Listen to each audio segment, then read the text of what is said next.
Abati Habibi, ድምፅህም ደከመ አይቼ አላውቅም ልክ እንደዚህ ታም Arallee baay'ee waa'ee keenyarraa sagalee nu ta'aa turte ilma sabaa nuuf jiraadhu siin jedha siin galatoomfadha. Akkasuma namootaan birallee si fakkaataa waa'ee keenya irraa haasaa turan hundumtuu haa galatoomanii baay'ee tokko galatooma. Sagalee ta'uu yoo eegaltani amma kana gona qoy dhaammannee gaadhaga amma eegalamuu fi qoy hin eegalin lafaa qaftee eegalta obboleewwan keenya waraabbadhaati tiktookii adda addaa feesbuukii irratti keessaa gadhiisaa sagalee kana booddee jechuudha waraabbachuu eegallaa obboleessa koo eessarraayyii eegalaa waraabbachuu eegalleerra let's go. Okay. Warri waraabbachuu feetanillee waraabbadhaadha. Akkuma beekamu gaa namoonni baay'een gama tiktookiin jara tuqaati jaraa kennaa giltii jara tuqaati jaraa kennaa giltii jara irratti naqinaa giltii neegaatti laagu dandeessu suqaachoo daaboo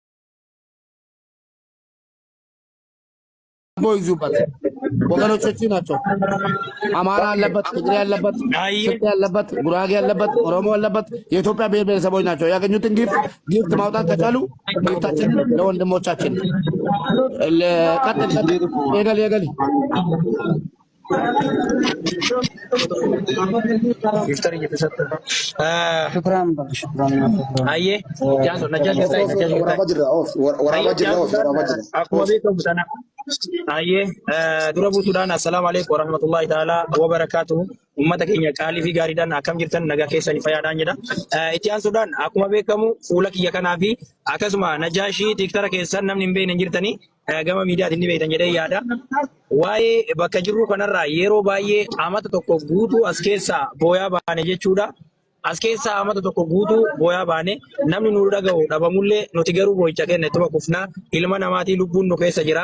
Hanga lubbuun nu keessaa baatee biyyee taanu takkatti booyuu keenya hin dhiifnu. Maaliif yoo jettan har'a kaleessa gaafa biyya baanu jireenya keenya fooyyessuudhaaf biyya baanus carraan inni yaadni odoo nuuf hin milkaa'in inni biraan nu milkaa'ee carraa mana hidhaa biyya namaa keessaa boo'icha ta'ee jira. Wallaahi namni kaleessa isin baatii lama dura nu biratti beeytan har'a karaa ganda akiraa deemanii rabbi rahmataa godhuu fi nu biraa deeman jecha baatii lama keessatti nama lamaan nu biraa du'e. Kanaaf jecha obboleeyyan keenya haalli nuti keessa jirru baay'ee tokko ulfaata. Wallaahi ani waan jedhee isin himus hin qabu. Maali onaan jettan qabaan Saudi Arabiyaa keessa akka duraatirra baay'ee cimee jira. Laka qabaan eda'aa deemu kanaan baay'inni namoota eda'aa deema jecha. Baay'inni namoota eda'aa deema. Gaafa baay'inni namoota kunee ta'ee dhukkuba adda addaa baay'ata. Akkasuma immoo dhibee ho'isisaatii fi dhibee hasaasiyyaa akkasuma dhibee sombaa wallahi ilmi namaa rakkoo keessa jira jecha. Jaarsa yeroo hunda yoo gaafa nuti yaada keessa seenne hadiisa nu himee qalbii nuti nu bira gara fuula rabbii deeme jecha. Ilma waxaatii akka kennaa qeerroo akka kennaa urmiin isaa waggaa 25ttu eengada nu bira rahmata ta'e jecha. Rabbi rahmataa godhu. Kanaaf jecha obboleeyyan keenya gaafa dhumne walii boorra har'a sagalee nuuf ta'a. Hundumti keessanuyyuu sagalee nu ta'utti hin jirtan.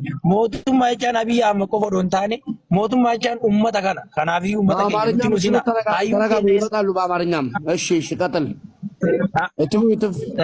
Kanaaf uummata keenya nuti nu sina. Har'a waan isin nutti ustaniifi mee namni fuula kana hin beekne hin jirtan. Waggaa tokko waa'ee hidhamtoota Saudi Arabiyaatti irraa isin haasa'aa ture. Tiiktookii keenya jala deemtanii ilaaluu dandeettan. Mubaarak Musammaadhaa viidiyoo kiyya gadhiisee jira. Gama waastaappiitiin Mubaarak Musammaa hojii haasa'aatiin turellee jecha.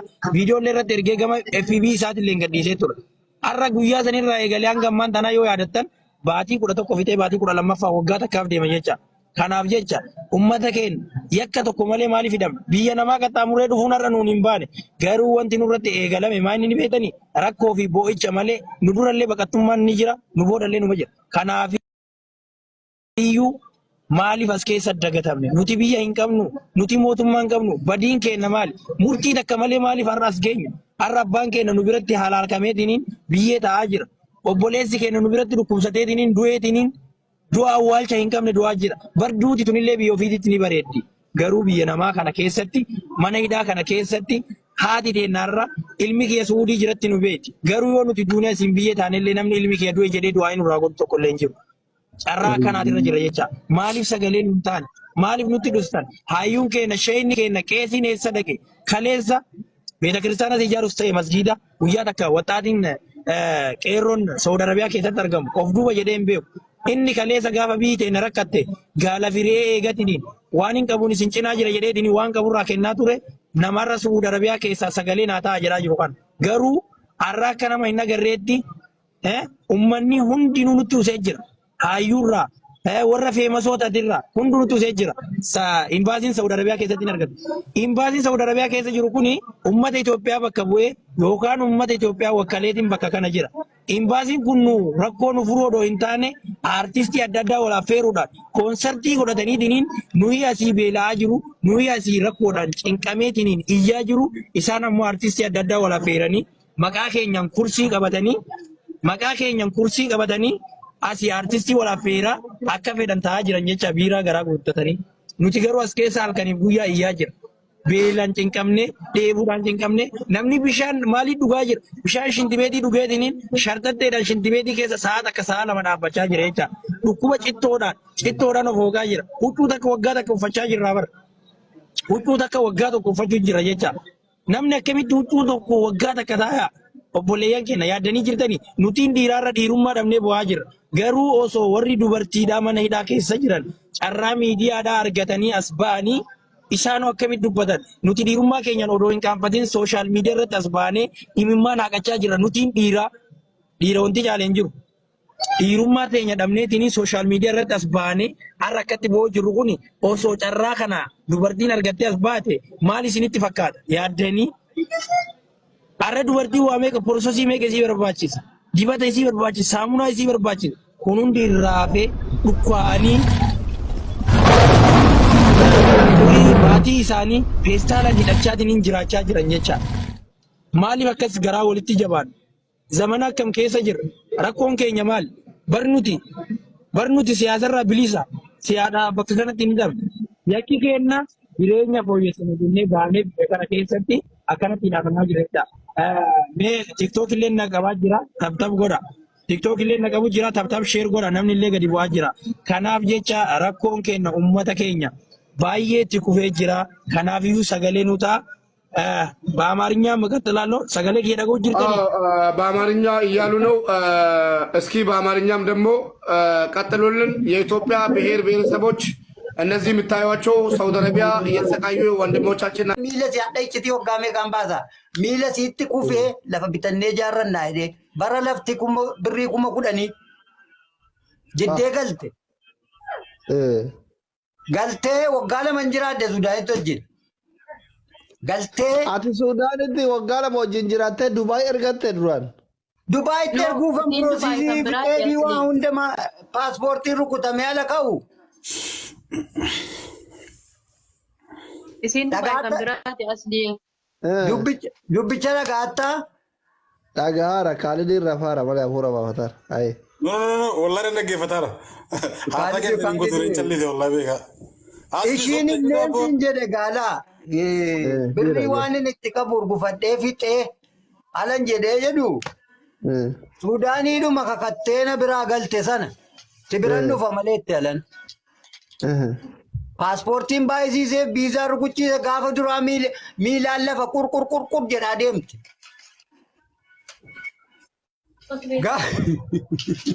Haasaa kun mina namanu kana amma rakkinni. Ana asam beeku yeroo na ibsu. Ansi nama na jedhu. Ansi amanaa deeme si amanaa. Kanaafuu isitti waggaa tokkoon asitti qallabeen paaspoortii baay'isiisuudhaa qabee birrii ijoollee irraa damooza ji'a fudhanneeti kan nu walii erginu beetta. Damooza ji'aati naa kennite isa kan harkaa fudhee walitti qabdee galchita biyya gizee galchitu biyya hormaa namni jiru hin beeka. Suudaanitti akkasitti hojjetama. Hablaafaa qopheeffamee birrii walii guurama jiran. Akkasittan ergaa fi ture barree biyyatti gaatuun lakkaa'e birricha sana tilmaame birrii kan laalee miti bara. Sana hunda fixee kaatee Suudaaniidhuma kadhatamtee inni galiin jedhamtee miilatti kufamtee galee haadha koo argu malee nan yaadaara morma koochi ta'ettee naan galcheen waa hundatti bitee. Erga galtee kaatee immoo biyya alaatti na ergii amma ilaa addaa si dadhabsiiseera.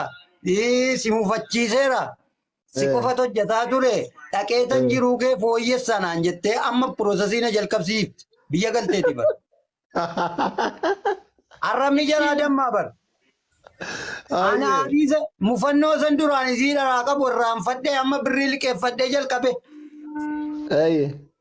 Asiin Dubaay naquu wal paaspoortiin dhumee intiniin sun hundi fudhatamee ala kaa'amee dhamu waggaa tokkoon booda ammoo deebi'een si bira dhufaa jette.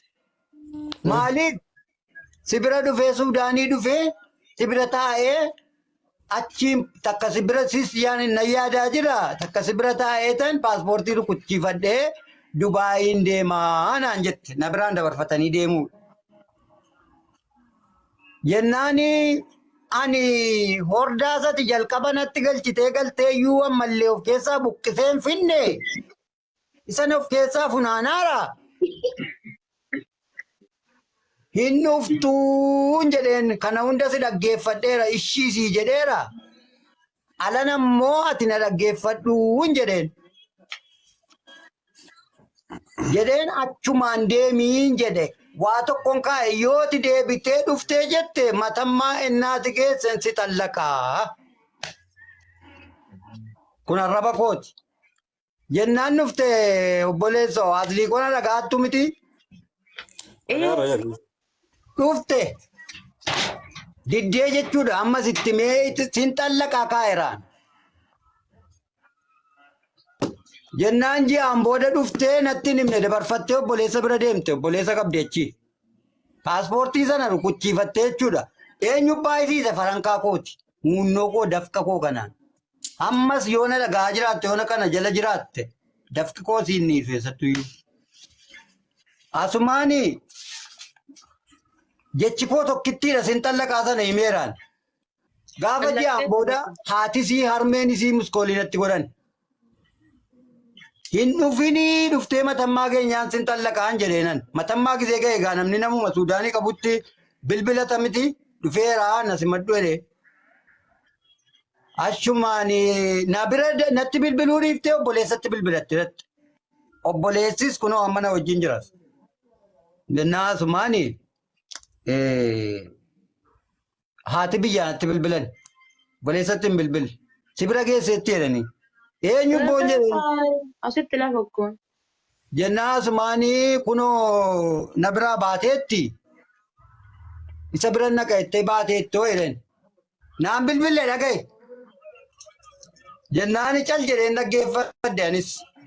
Gaafa ji'aan booda ammas ji'a lamatti tokko Suudaaniin tokko kaartumitti argee bakka hin jiru beeka. Ana shuftal maratak fil kaartum naan jedhe. Azzawjatak naan jedhe. Shaqaal shaayi naan jedhe. Kezzibin jedheen.